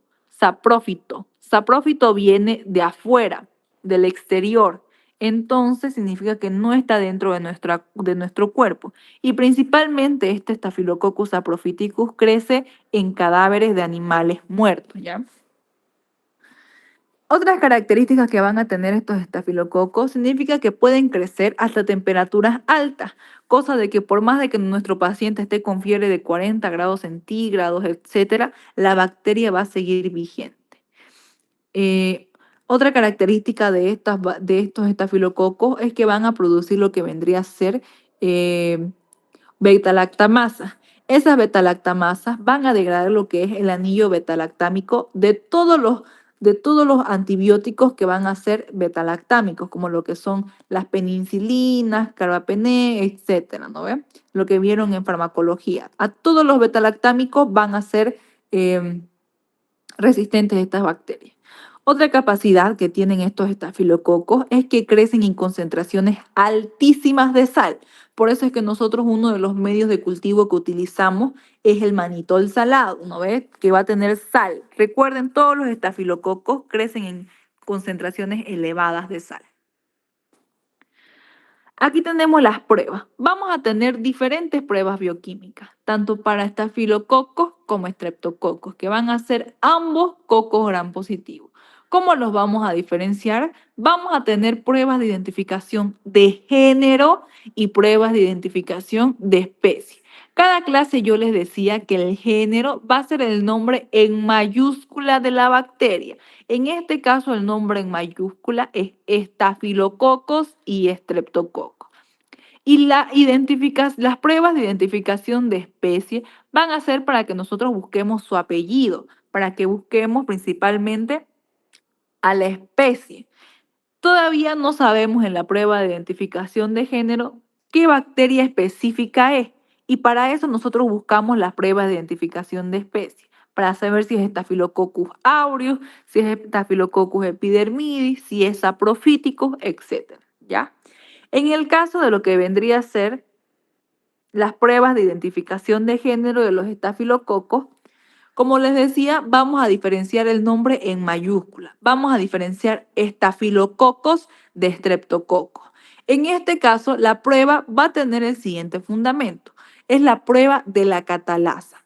Esta catalasa va a estar presente dentro de la bacteria y nosotros la vamos a buscar principalmente colocando una gotita de peróxido de hidrógeno en un portaanjeto y encima colocando una colonia de lo que vendría a ser nuestra bacteria, ¿no? En ese caso, si la bacteria tiene la presencia de la enzima catalasa, va a degradar, así como se ve en esta imagen de acá, en la reacción, va a degradar a lo que vendría a ser el peróxido y va a formar agua y oxígeno. Ese oxígeno lo que nos va a dar principalmente es la presencia de burbujas y nosotros vamos a poder ver esa prueba principalmente para saber si es catalasa positiva o si es catalasa negativa. En este caso, vamos a tener para diferenciar estafilococos de estreptococos. Todavía no sabemos su apellido, todavía no sabemos su especie, simplemente sabemos si es estafilococos y estreptococos. En el caso de los estafilococos, van a ser todas las cepas catalasa positiva, porque les decía que en mayúscula, ¿no ves? Que el nombre es mayúscula. Entonces, todos los estafilococos van a ser catalasa positiva. Pero esta no nos dice su apellido. No sabemos si es aureus, si es epidermidis, si es saprophyticus, porque todas son catalasa positiva. A diferencia de los estreptococos, que si nos sale catalasa negativa, que significa que no va a haber la presencia de burbujeo, vamos a decir que es un estreptococo, ¿ya? Entonces, esta catalasa va a ser la prueba principal que se tiene que realizar primero para para saber el nombre en mayúscula de la bacteria. Si estamos hablando de un estafilococo o si estamos hablando de un estreptococo. Este es el primer paso a realizar para la identificación. Tenemos que primero saber el nombre para después saber el apellido, ¿no ves? Es un orden, sigue un orden. Aquí fíjense, hay otro lo que vendría a ser otra imagen. Si fuera catalasa positivo y hay presencia de burbujeo, estamos hablando de estafilococo. Y si fuera catalasa negativa y estamos hablando de que no va a haber burbujas y que no hay la enzima catalasa presente en la bacteria, no va a haber burbujeo. Ahora sí, nos vamos a las pruebas de identificación de especie para darle el apellido a la bacteria. En este caso estamos hablando, ay, creo que se me movió. ¿Pueden ver?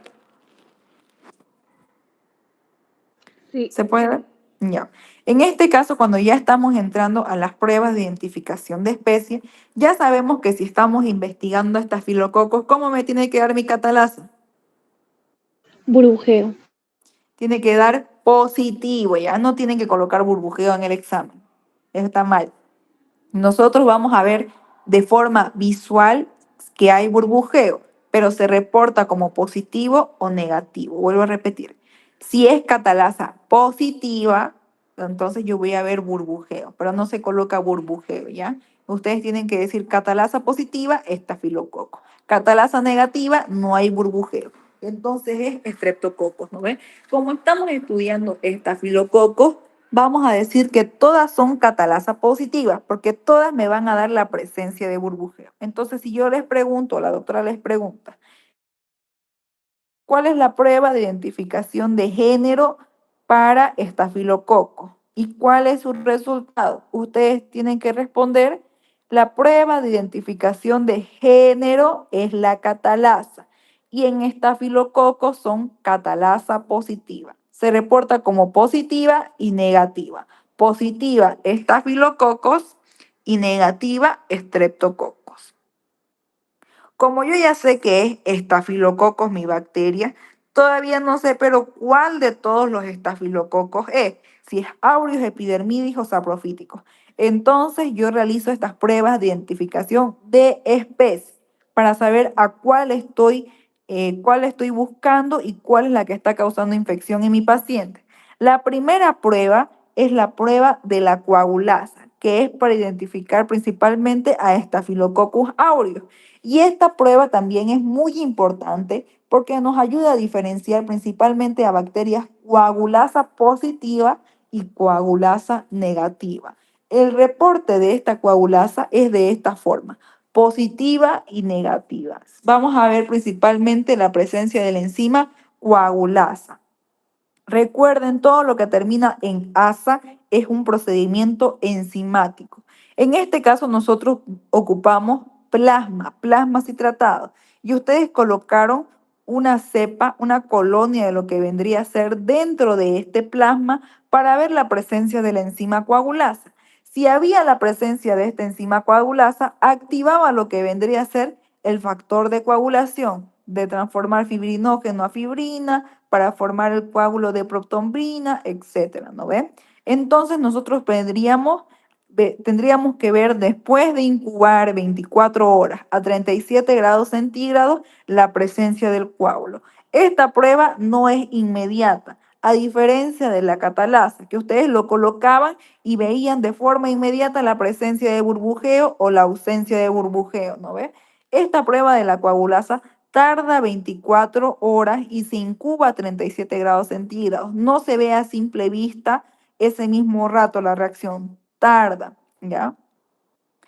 Y vamos a tener que el coagulasa positiva va a ser principalmente el Staphylococcus aureus, mientras que los coagulasa negativa van a ser o epidermidis o saprofíticos. Entonces yo lo voy a tener así.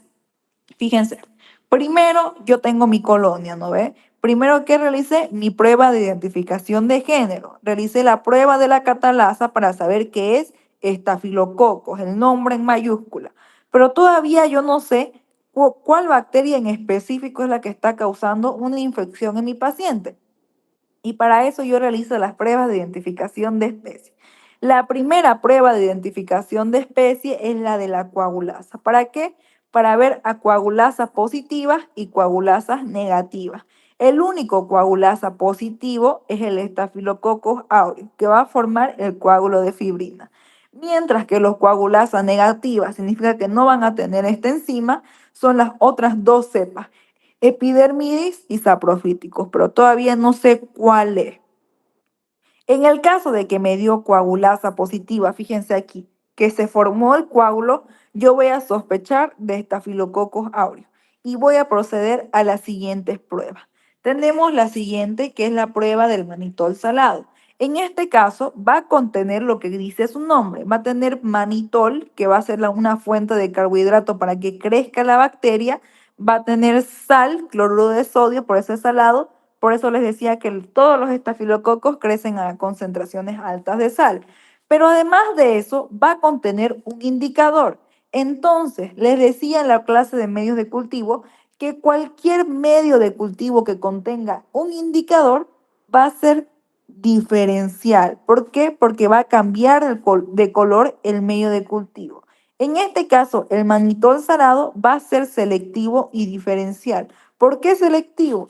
Porque solamente van a crecer bacterias que crezcan a alta concentración de sal, como los estafilococos, y va a ser diferencial. ¿Por qué? Porque va a contener el indicador. ¿Y cuál es el indicador? Rojo de fenol. Esto es pregunta de examen. La doctora siempre pregunta.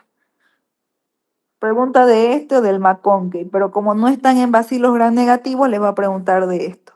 ¿Por qué es selectivo y diferencial el manitol salado? Selectivo, ¿por qué? Porque crecen solamente bacterias a alta concentración de sal. Y diferencial, ¿por qué? Porque contiene un indicador que va a hacer que el medio vire de color, que es el rojo de fenol. En este caso, el manitol salado inicialmente es de un color rosadito, ¿no ve? De un color rosadito, un rosadito bajo, lo conocieron en la clase de estafilococo. Pero cuando nosotros cultivamos lo que vendría a ser la bacteria, dependiendo de si fermenta o no lo que vendría a ser el manitol, va a activarse este indicador, el rojo de fenol, y va a virar el color del medio de cultivo, así como se ve en la imagen. En el caso de que vire, van a ser manitol positivo y manitol negativo. En el caso de que vire, va a ser positivo cuando el medio de color vire a un color amarillo, así como se ve en la imagen de la derecha, en el lado derecho del agar. Pero si es manitol negativo, va a adquirir un color rosa intenso. Significa que el indicador rojo de fenol no se activó y que simplemente utilizaron la sal para poder crecer. Así como se ve, fíjense el reporte aquí. Manitol positivo, el único que cambia el medio de cultivo a un amarillo es el Staphylococcus aureus. Y los manitol negativos van a ser principalmente el Staphylococcus epidermidis y el saprofíticos, que no van a activar el indicador rojo de fenol y van a hacer que se mantenga de un color rosado, así como se ve aquí. Los estafilococos coagulasa positiva, recuerden que el coagulasa positiva, ¿quién era? El Staphylococcus aureus, ¿no ve que la habíamos visto en esta prueba anterior? Staphylococcus aureus es coagulasa positiva y los coagulasa negativa, epidermidis y saprofíticos. La doctora les puede preguntar con ese nombre. ¿Qué bacteria coagulasa positiva? Por ejemplo, les puede hacer la pregunta. La bacteria coagulasa positiva, ¿de qué color vira el manitol salado? Y ustedes ya tienen que saber que la coagulasa positiva, ¿cuál es? El Staphylococcus aureus. Y el Staphylococcus aureus es el único que va a romper el manitol y que va a acidificar el medio para que se vea esta zona amarilla en el medio de cultivo. Mientras que los coagulasa negativos, que son el epidermidis y el saprofítico, no van a hacer que vire el color del medio de cultivo, sino de que va a permanecer de un color rosado intenso, ¿ya? Entonces, esta sería otra prueba para identificar Staphylococcus aureus porque es el único que va a cambiar. En cambio, Staphylococcus epidermidis y saprofíticos, ambos van a cambiar a ese color rosado. Entonces, todavía no sabemos diferenciar entre estos. Tanto la prueba de la coagulasa como el manitol van a hacer pruebas de identificación principalmente para Staphylococcus aureus, junto a esta tercera prueba que es la prueba del agar DNA. Ustedes tuvieron la suerte de que utilicen este agar. Por ejemplo, en mi época no había este agar, el agar DNAsa. DNAsa, fíjense, termina en asa, entonces yo voy a buscar a una enzima. En esta prueba nosotros vamos a tener un agar. Este agar lo que va a contener principalmente es ácido desoxirribonucleico, va a contener ADN. Y nosotros vamos a buscar la presencia de esta enzima que es la DNasa. En este caso, ¿ustedes qué hacían? Cultivaban una estría en forma vertical, una forma gruesa, así como se ve en la imagen, y ustedes lo dejaban incubar 35 a 37 grados centígrados por 24 horas, ¿no ven? Y ustedes buscaban lo que vendría a ser la degradación del DNA por esta enzima DNasa con la presencia, revelándolo la presencia de esta degradación con el ácido clorhídrico a una concentración de 0,1 normal. Aquí en la diapositiva dice 10%, que es lo mismo que 0,1 normal, pero ustedes colóquenlo como está en la guía. Ácido clorhídrico al 0,1 normal para realizar la revelación después de la incubación de las 24 horas. Por eso les decía que al día siguiente, ustedes para ver si degradó o no el DNA, que se va a ver de esta zona clara alrededor, vamos a tener ese ácido clorhídrico. En este caso vamos a tener DNAsa positiva y DNAsa negativa. Va a ser positiva cuando ustedes realicen la revelación con el ácido clorhídrico, se forme este halo transparente. Fíjense, aquí está la colonia y alrededor se ve una zona transparente. Esa zona transparente nos indica que sí se degradó DNA y entonces van a ser DNAsa positivo. A diferencia de que si fuera una reacción negativa, no se va a formar este halo o esta zona clara alrededor de lo que vendría a ser el agar. Así como se ve en esta imagen, fíjense. Tenemos la prueba del DNA, en este caso Staphylococcus aureus, cuando nosotros colocamos ácido clorhídrico, se va a ver de una coloración dorada, por eso es un nombre de aureus, ¿no ven? Au viene de oro. Y la degradación del DNA se va a ver con esta zona clara alrededor. Si nosotros vemos este halo claro alrededor, decimos que es DNAsa positiva y confirmamos que es un Staphylococcus aureus. Pero en el caso de que sea DNAsa negativa, fíjense, cuando nosotros le coloquemos el ácido clorhídrico, la colonia, fíjense, no va a haber ese halo transparente a diferencia de las DNAsa positiva alrededor de la colonia, sino de que va a permanecerse intacto. En ese caso va a ser DNAsa negativa y vamos a tener como ejemplo al epidermidis y al saprofítico. Ya vimos estas tres pruebas que van a ser de especie para Staphylococcus aureus: coagulasa, DNAsa y manitol salado. Y ahora tenemos que hacer las pruebas de identificación de especie para los coagulasa negativa. Los coagulasa negativas son epidermidis y saprofíticos. Y es una sola prueba, la prueba de la novobiosina. En este caso, nosotros hacemos una siembra masiva. ¿Para qué? Para colocar un disco de antibiótico, en este caso la novobiosina. Cuando nosotros realizamos estas pruebas de susceptibilidad a antibióticos, se realiza esta siembra masiva en toda la placa Petri para que nosotros podamos ver si la bacteria es sensible o resistente a este antibiótico. En este caso nos va a dar resistente Staphylococcus saprofíticos y nos va a dar sensible Staphylococcus epidermidis, así como se ve en esta imagen de acá. Nosotros realizamos la prueba de la catalasa, ya sabemos que es estafilococo y como segundo paso realizamos la prueba de la coagulasa. Nos dio coagulasa negativa. Cuando nos dio coagulasa negativa, significa que sabemos que es epidermidis o saprofíticos, pero todavía no sabemos diferenciar cuál de las dos es. Entonces realizamos la siguiente prueba de especie, que es la prueba de la novobiosina.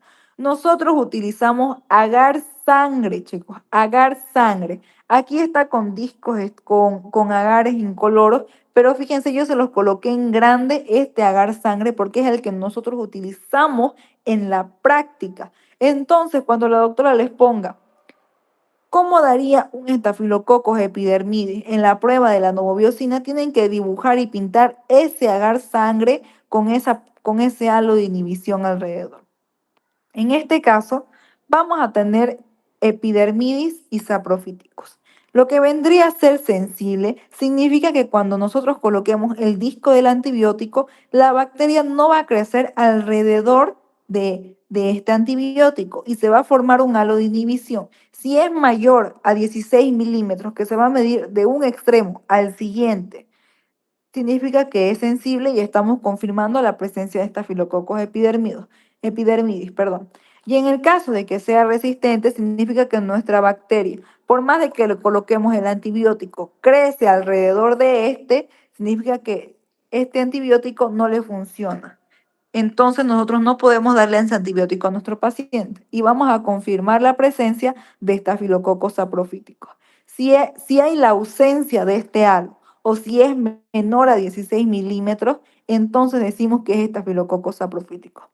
Cuando ustedes realicen su examen, tienen que dibujarlo y pintarlo de esta forma, la prueba de la novobiosina. Epidermidis sensible con un halo de inhibición en agar sangre con la forma de la siembra masiva y el saprofítico va a ser resistente. Van a colocar el agar sangre, la siembra masiva y el disco y sin halo de inhibición. ¿Quedó claro? Estas son todas las pruebas que nosotros realizamos para lo que vendría a ser estafilococo. Vuelvo a repetir, identificación de especie es para saber el apellido de la bacteria, para saber si es Aureus, epidermidis o saprofítico.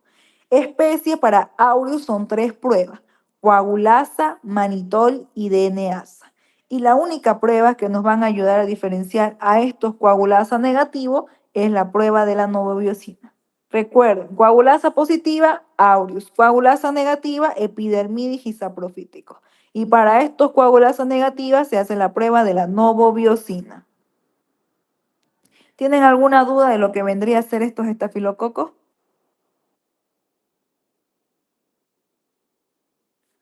Otra cosa, No, sí. todos en su tinción de Gram se van a ver como cocos agrupados en racimo de uva, ¿ya?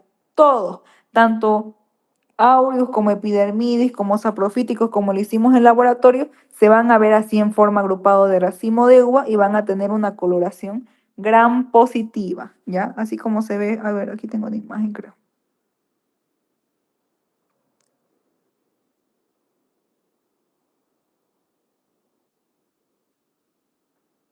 Ay, creo que no tengo imagen.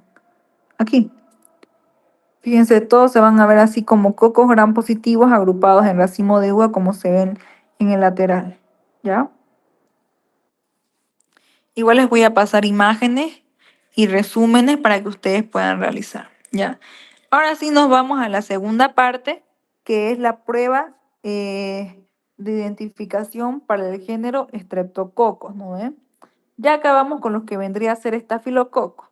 Y así vendría a ser el reporte, fíjense.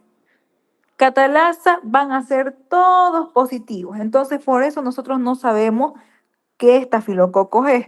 Si es aureus, si es saprofíticos y epidermidis. La prueba de identificación de género para saber el nombre en mayúscula, para saber si es estafilococos de estreptococo. Luego tenemos las pruebas de identificación de especie. Coagulasa, manitol y DNasa solamente para aureus. Fíjense que saprofíticos y epidermidis no van a salir negativos. Mientras que la prueba de la novobiosina es para diferenciar saprofíticos de epidermidis. ¿Quién nos da resistente? Saprofíticos. ¿Quién nos da sensible? Epidermidis. Ahora sí, nos vamos con el género Streptococcus. Cuando hablamos del género Streptococcus, tenemos que también saber que son cocos gram positivos. Pero fíjense en el nombre, estrepto. Estrepto viene de cadena, significa que son cocos agrupados en forma de cadena. Son anaerobias facultativas. La mayoría de las bacterias de los estreptococos van a crecer en ambientes de microaerofilia, no en ambientes de anaerobiosis, ¿ya? Microaerofilia, recuerden que es del 5 a 10% de dióxido de carbono y nosotros ocupamos esa microaerofilia en las tarras de leche, ¿no ve? Recuerden que se los mostró en la clase de medios de cultivo, los tarros de leche junto a, a una vela para que se forme el ambiente de dióxido de carbono. Estos, fíjense, son catalasa negativos y algunos van a poseer cápsula. Vamos a tener dos clasificaciones principales para estos estreptococos. Tenemos la clasificación de Brown y la clasificación de Lancefield. Cuando hablamos de la clasificación de Brown, estamos hablando para ver qué tipo de hemólisis producen en el agar sangre estas bacterias. Vamos a tener Streptococcus beta hemolíticos, Streptococcus alfa hemolíticos y Streptococcus gamma hemolíticos. Y de acuerdo a la clasificación de Lancefield, vamos a tener la clasificación basada en los antígenos. Significa que van a tener algún antígeno en el borde de su pared celular o algún serogrupo. En este caso, no todos los estreptococos van a tener. Recuerden que había antígeno A, antígeno B y antígeno D. ¿No ven? Así como se ve acá. Cuando hablamos de la clasificación de Brown, les decía que había alfa hemólisis, beta hemólisis y gamma hemólisis. En el caso de los alfa hemolíticos, vamos a tener principalmente a las bacterias que van a producir una lisis parcial, así como se ve en esta imagen de aquí. Cuando estamos hablando de según la hemólisis, es la clasificación de Brown, ya es lo mismo. Si hablamos de las beta hemolíticos, estamos hablando de una lisis total, hemólisis total. Recuerden que nosotros utilizamos agar sangre. El agar sangre es un medio enriquecido. ¿Por qué? Porque contiene sangre. Y al contener sangre, va a tener la sangre con los eritrocitos intactos, a diferencia del agar chocolate. Recuerden que yo les decía cada clase que el agar chocolate, a diferencia del agar sangre, contenía eritrocitos lisados, eritrocitos rotos, que van a tener todos los nutrientes del eritrocito que tenía dentro, va a tenerlos libres porque estos eritrocitos están rotos. Y en estos casos, como lo que es en el agar sangre, para ver la hemólisis, solamente nos va a servir verlo en el agar sangre. No podemos estudiarlo en el agar chocolate, ¿por qué? Porque ya están lisados esos eritrocitos. Vamos a tener los beta hemolíticos que van a tener una hemólisis total. En este caso vamos a tener a los Streptococcus piógenes y al Streptococcus agalactiae. Van a producir una lisis total y eso nosotros lo vamos a poder ver como una zona clara alrededor de la colonia. Fíjense, estos pequeños puntitos que se ven son las colonias y ese halo claro que se ve alrededor va a ser la beta hemólisis producido por ellas. Significa la hemólisis total, que rompieron todos los eritrocitos para poder crecer. Y los alfa hemolíticos significa que van a tener una lisis parcial. En este caso vamos a tener al Streptococcus pneumoniae o Streptococcus viridans. En este caso se va a ver como una hemólisis parduzca de un color verde. Fíjense cómo se ve acá. Vamos a tener las colonias y se va a ver un color verde alrededor del crecimiento de estas colonias. Y si hablamos de la clasificación de Lancefield, que es la clasificación serológica, vamos a tener por antígenos presentes en la pared celular. Tenemos A, B, C y D, pero los más estudiados son el A, B y D, porque el C principalmente se estudia para los animales. En ese caso eso lo estudiarían los veterinarios, no los laboratoristas. El A está presente en el Streptococcus piógenes, así como se ve en la imagen. El B está presente en el Streptococcus agalactiae y el D está presente en los enterococos, principalmente en el Enterococcus faecalis y el Enterococcus faecium. Y esta clasificación se va a realizar principalmente por pruebas serológicas, porque estamos buscando antígenos. Aquí se va a ver, fíjense lo que es lo mismo, la beta hemólisis, la alfa hemólisis y la gamma hemólisis. En el caso de los enterococos pueden tener cualquier tipo de hemólisis, tanto beta como alfa como gamma, pero la mayoría de estos enterococos presentan una gamma hemólisis, así que lo vamos a clasificar así para que no se confundan, ¿ya? En este caso, los beta hemolíticos, vuelvo a repetir, son piógenes y agalactiae. Alfa hemolíticos, pneumoniae y viridans, y los gamma hemolíticos, las cepas de enterococos. Por ejemplo, Enterococcus faecalis, Enterococcus faecium, Enterococcus avium, etcétera, los que vieron en teoría. Entonces, ustedes tienen que saber estos dos nombres para poder identificarlos, porque les decía que la doctora les va a preguntar, ¿cuál es la prueba de identificación para el Streptococcus beta hemolítico grupo A? Y ustedes tienen que saber responder. ¿Cuál es la prueba de identificación para el Streptococcus beta hemolítico grupo B? Y tienen que saber responder. No les va a colocar directamente la bacteria y ustedes que coloquen la prueba. No. tienen que saberlo con las dos clasificaciones. Con la clasificación de Lancefield, que es la del cero grupo para que sea A, B y D, y la clasificación de Brown, que es para ver la hemólisis. Fíjense, otra vez vuelvo a repetir, los beta hemolíticos, Piógenes y Agalactiae, se va a ver una zona clara alrededor de la colonia. Esto le va a pedir la doctora que los dibuje y se ven en el agar sangre.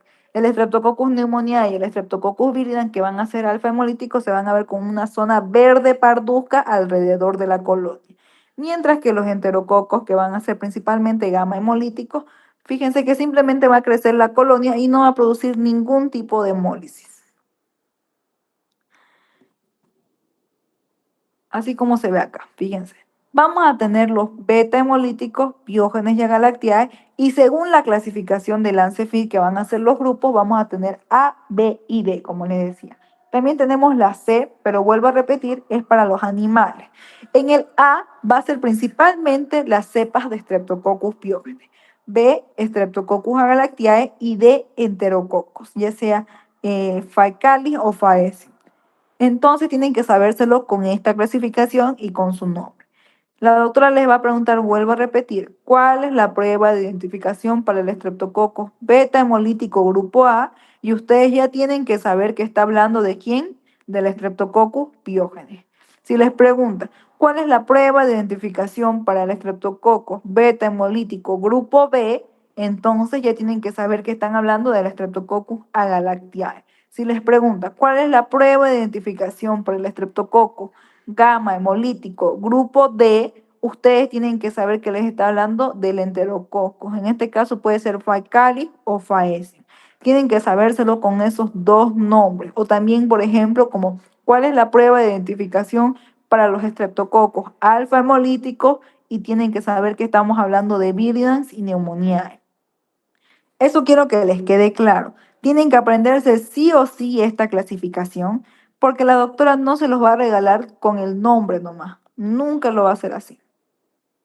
Tenemos lo que vendría a ser las cepas de estreptococos. En este caso, fíjense, es el Streptococcus beta hemolítico grupo A, Streptococcus pyogenes o Streptococcus beta hemolítico grupo A. Apréndanselo eso de memoria. Beta hemolítico porque produce una lisis total, se va a ver como una zona clara alrededor de la colonia, grupo A por la clasificación de Lancefield. En su tinción de Gram vamos a ver estos cocos agrupados en cadena. Si la doctora les pregunta, dibújenme una tinción de Gram porque les va a pedir de un Streptococcus pyogenes, tienen que colocar y dibujarlo de esta forma. Cocos agrupados entre 6 a 8 coquitos en una filita de cadena, ¿ya? 6 a 8. Si ustedes colocan 2, 3, está mal, porque el Streptococcus pyogenes tiene de 6 a 8 hasta 10 coquitos, ¿ya? Esto de aquí me lo voy a pasar porque es teoría. Esto se los va a preguntar la doctora principalmente en su examen de teoría, ¿ya? Luego tenemos al Streptococcus agalactiae. Aquí me quiero quedar por lo que es la tinción. En la tinción de Gram, estos de aquí van a ser mucho más alargados que los Streptococcus pyogenes. Van a tener de 10 a 12 cocos agrupados en cadena. Aquí también van a ser todos agrupados en cadena. A diferencia del Streptococcus pyogenes, que es flora normal de nuestra orofaringe, este Streptococcus agalactiae, yo les decía que era flora normal de nuestra vagina, principalmente en las mujeres, o en los hombres, en lo que vendría a ser la parte del glande, ¿ya? De nuestro tracto genital. Fíjense si se va a ver, y también se lo conoce a este como Streptococcus beta hemolítico, pero ¿qué grupo? Grupo B, según la clasificación de Lancefield. Vámonos con Streptococcus pneumoniae. El único neumococo, que es lo mismo que Streptococcus pneumoniae, se va a diferenciar porque va a tener,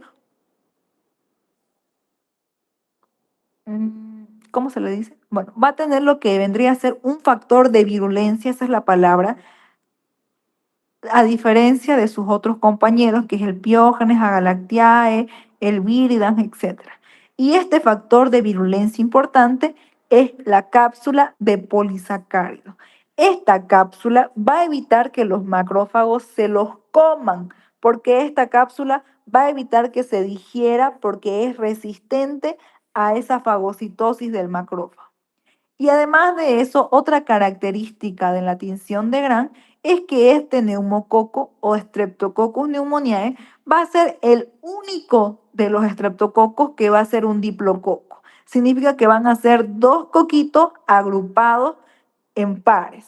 Y además de eso se le conoce como diplococo lancelado. Significa que no es un coco esférico en total, sino que es un coco alargado. Me doy a entender, así como se ve en la imagen aquí, fíjense. No es un coco esférico, es un coco alargado y es un diplococo. Son diplococos lancelados o así como se ve en esta imagen de aquí. Son gram positivos y van a ser coquitos alargados, coquitos lancelados, agrupados en pares y además de eso que presentan una cápsula de polisacárido. Luego tenemos al Streptococcus viridans.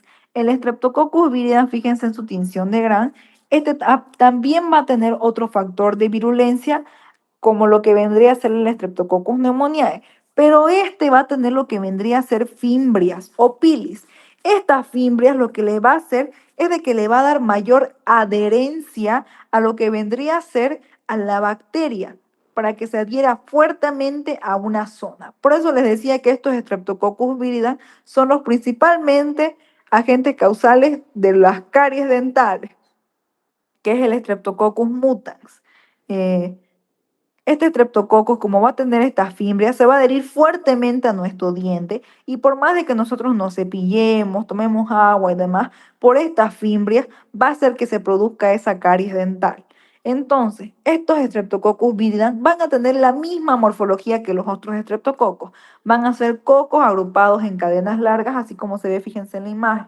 Tienen más de 15 a 16 coquitos agrupados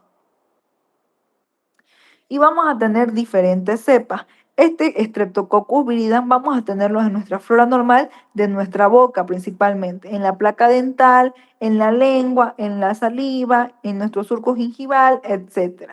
Y las principales cepas son Streptococcus mutans, mitis, anginosus y salivarus. El mutans está en los dientes y es el que causa la caries dental. El mitis está en nuestras encías, en lo que vendría a ser nuestro surco gingival y es lo que va a causar principalmente la gingivitis, que vendría a ser las encías rojas e inflamadas. El salivarus que está en nuestra saliva y el anginosus, etc. Y por último tenemos al enterococo. Les vuelvo a repetir, esto es el único estreptococo que va a estar en nuestra flora normal, que es coco gram positivo de nuestro tracto gastrointestinal, principalmente en el tracto gastrointestinal, en el intestino delgado, ya que en el intestino grueso está principalmente los bacilos gram negativos. En este caso, el enterococo es el único gram positivo que está en nuestra flora normal del intestino delgado. Y estos enterococos van a estar agrupados en cadenas cortas de 4 a 5 coquitos en cadena. Se va a ver así su tinción de grasa. Este Streptococcus también recuerden que tiene clasificación de Lancefil. El Streptococcus pneumoniae y el viridans solamente tenían clasificación de Brown y eran alfa hemolíticos, pero este sí tiene, y es Streptococcus gamma hemolítico y aparte de eso, por su clasificación de Lancefil, es grupo D. Entonces, si la doctora les pregunta, ¿cuál es la prueba de identificación para los Streptococcus gamma hemolítico grupo D? Ustedes tienen que responder estas siguientes dos pruebas. La prueba de bilis esculina y tolerancia al cloruro de sodio. Ahora sí nos vamos a la parte de laboratorio. Como les decía, tienen propiedades serológicas, que es la clasificación de Lancefil y la clasificación de Brown para ver la hemólisis. Aquí se van a ver, fíjense, el Streptococcus, así se va a ver, pneumoniae en forma de diplococo lancelado, el Streptococcus piógene en forma de coquitos gram positivos en cadena y el Streptococcus agalactiae que se va a ver también en forma de cocos agrupados en cadena. Todos son cocos gram positivos. Si ustedes lo dibujan de un color rojo, está mal. Y aquí fíjense, se incuba de 35 en 18 a 24 horas en un ambiente de microaerofilia. Ese ambiente es de 5 al 10% de dióxido de carbono. Para los estafilococos no había ningún problema, podían crecer en ambientes de aerobiosis con oxígeno, Pero estos estreptococos son exigentes y por eso crecen en ambientes de dióxido de carbono y se colocan dentro de la lata metálica con una vela encendida y se cierra de forma hermética. Aquí se ve, fíjense, la hemólisis nuevamente. Los alfa hemolíticos van a producir un halo claro en el agar, los beta hemolíticos, perdón, los alfa hemolíticos van a producir una hemólisis de color verde, una hemólisis parcial, y los no hemolíticos, que son los gamma hemolíticos, no van a producir ninguna hemólisis. Vamos a tener las mismas pruebas. En este caso, cuando estamos hablando de género, estamos hablando, vuelvo a repetir, del nombre en mayúscula. Y la prueba de identificación de género para los cocos gram positivos es la prueba de la catalasa. ¿Por qué? Porque les decía que nos ayuda a diferenciar estafilococos de estreptococos. Ustedes ya saben que nos va a dar catalasa positiva los estafilococos, que vamos a tener la presencia de burbujeo, catalasa positiva. Pero todos los estreptococos nos van a dar catalasa negativa y vamos a tener que no va a haber la presencia de la enzima catalasa y por ende va a haber la ausencia de ese burbujeo. Entonces, para los estafilococos ya vimos que había la enzima catalasa y no salía la presencia de burbujeo. En este caso, como estamos estudiando estreptococos, no tiene que salir catalasa negativa y nos tiene que dar la ausencia de burbujeo de forma visual. Y ahora sí nos vamos a la prueba de identificación de especie, ya que ya sabemos que son catalasa negativa y estamos hablando de los estreptococos. Vamos a irnos por grupo. Vámonos con los estreptococcus beta hemolíticos. Vamos a tener la prueba de identificación principal para el beta hemolítico grupo A, que estamos hablando del Streptococcus pyogenes, que es la prueba de la bacitracina. Esta prueba de la bacitracina es una prueba de susceptibilidad al antibiótico. Por ende, se va a hacer siembra masiva y vamos a colocar lo que vendría a ser el disco de la bacitracina. Fíjense, utilizamos agar sangre, no utilizamos otro agar.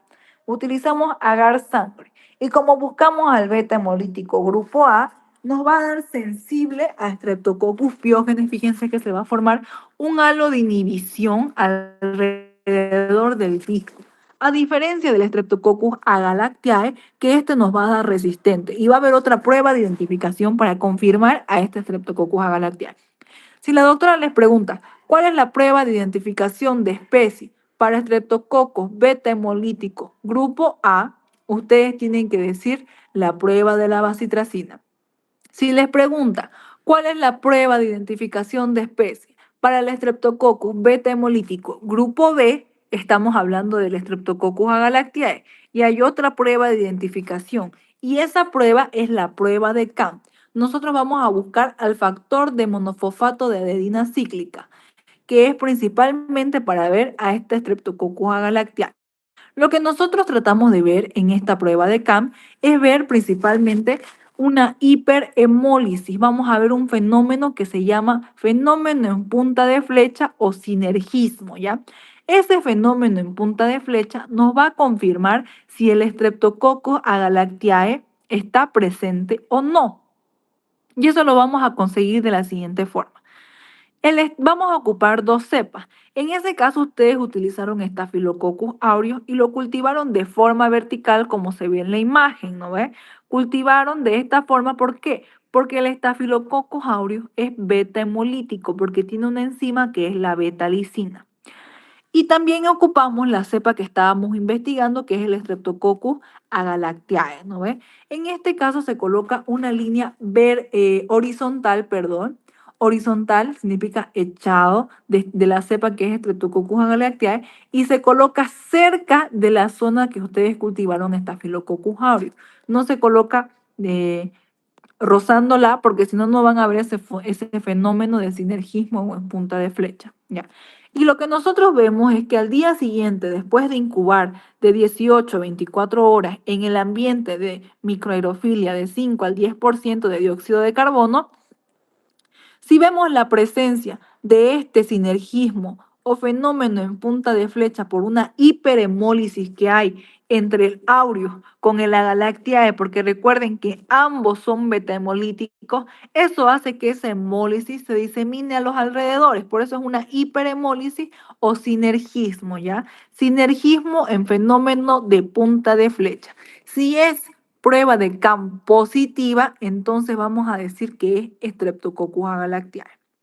Entonces, vuelvo a repetir, la prueba de identificación para los beta hemolíticos grupo B, según la clasificación de Lancefield, es la prueba de CAMP, no la prueba de bacitracina. La de bacitracina es para el beta hemolítico grupo A, Streptococcus pyogenes.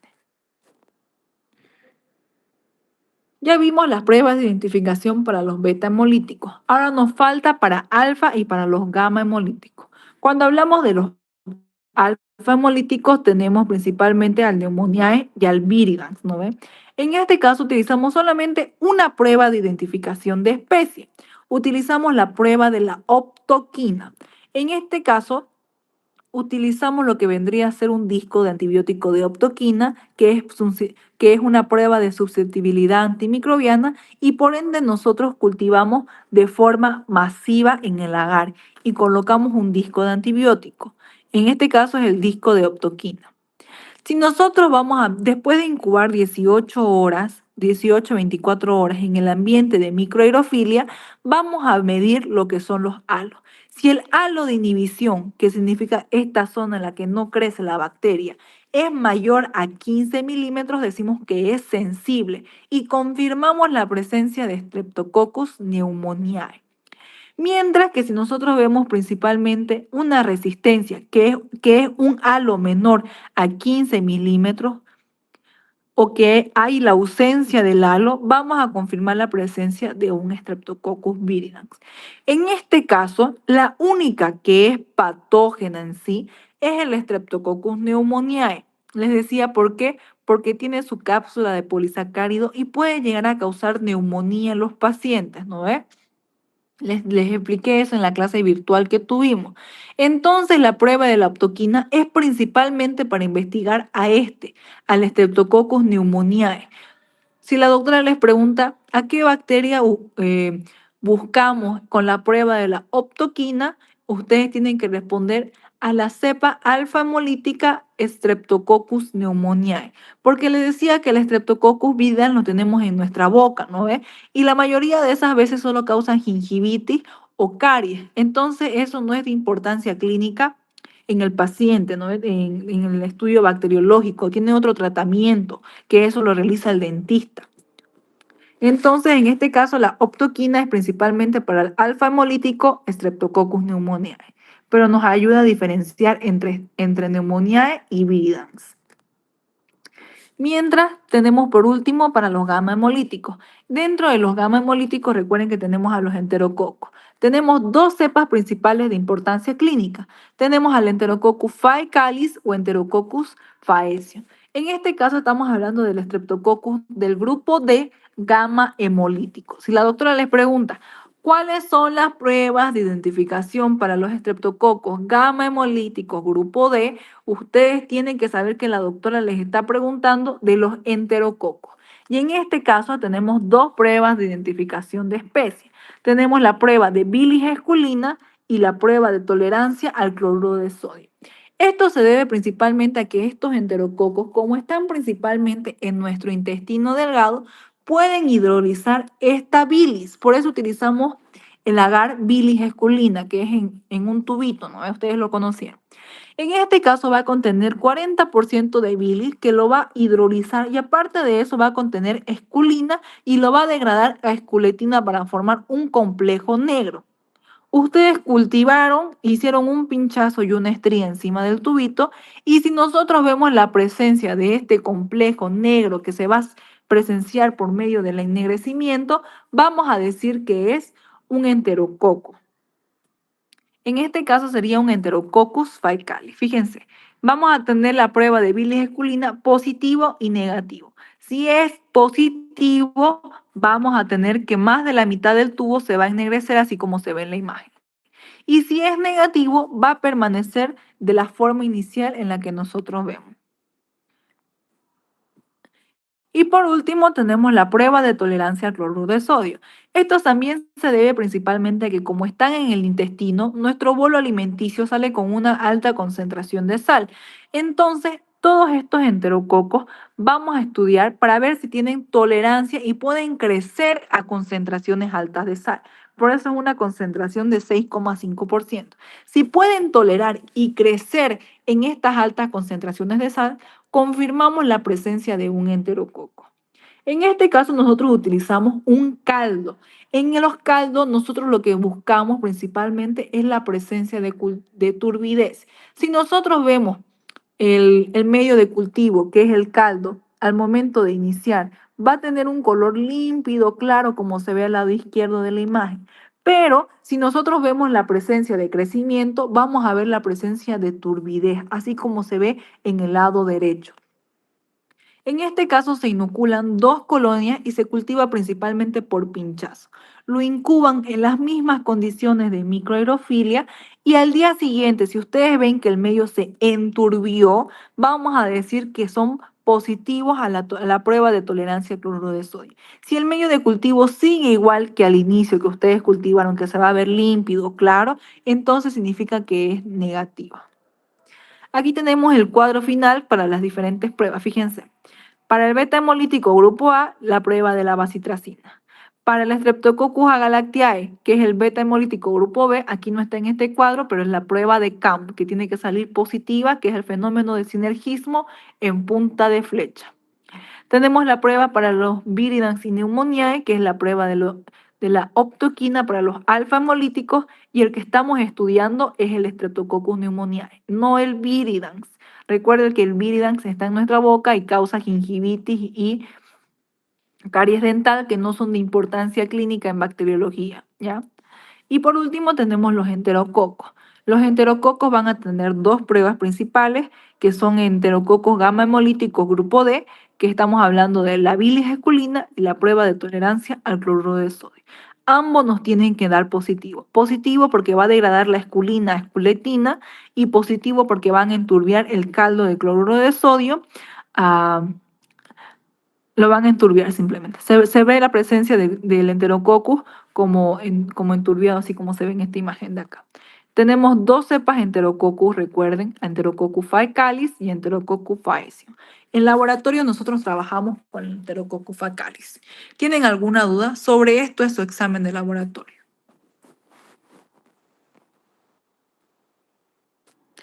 Son pocas pruebas a diferencia de lo que es su segundo corte, porque le entran muchas más pruebas de identificación de especies y son muchas más bacterias. ¿Tienen alguna duda de los estafilococos y estreptococos? Les vuelvo a repetir, chicos. Primero se hace la prueba de identificación de género para saber el nombre en mayúscula de la bacteria. En este caso, para que ustedes diferencien estafilococos de estreptococos.